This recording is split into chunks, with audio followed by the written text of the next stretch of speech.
In Pierce College, let's see, what were we called? Pierce College at Puyallup, I believe. And then when we got campus status, and I think that sign out there says 1999. And so Pierce College, Puyallup became our own college. So then we were a district with 2 colleges. Wow. And so that was a huge change.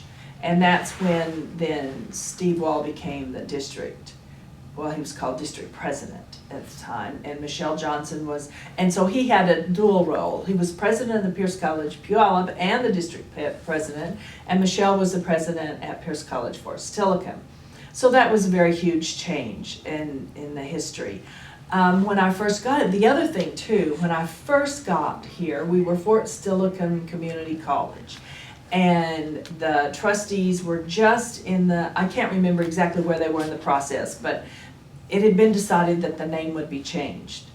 And so it went through a lot of, people giving their suggestions. And so that was huge. And that was huge to the community at Fort Steilacoom, that we were no longer using Steilacoom in the name because it was important to them. Oh. I think the issue was, though, that was too site specific because we were growing in the east and the population was growing in East Pierce County.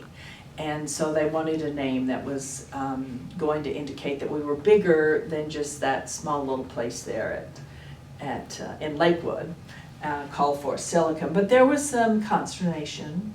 Then the other thing that happened historically is when the earthquake in 2001 and it damaged the swimming pool. We had a swimming pool, not a gym, because that's what apparently, I wasn't here at the time, but the college, when you put in your capital request to the legislature to get funding for new buildings, this is a story Steve Wall told to me, and I might be speaking out of turn, but this is how I remember it. The college said, let's ask for a swimming pool.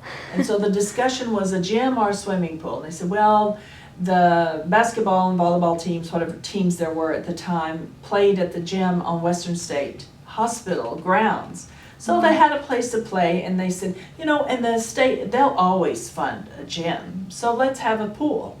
And so that's what they did. And the legislature approved the pool.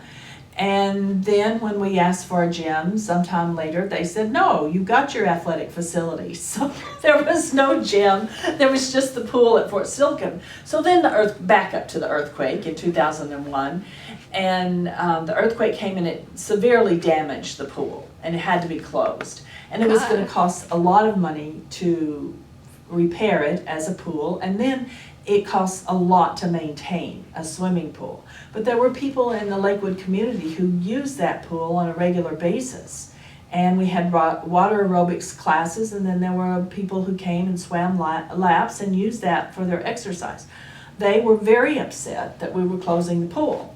And so Michelle, as the president at Fort Steilacoom, had community meetings and met with people and explained why we were doing what we were doing.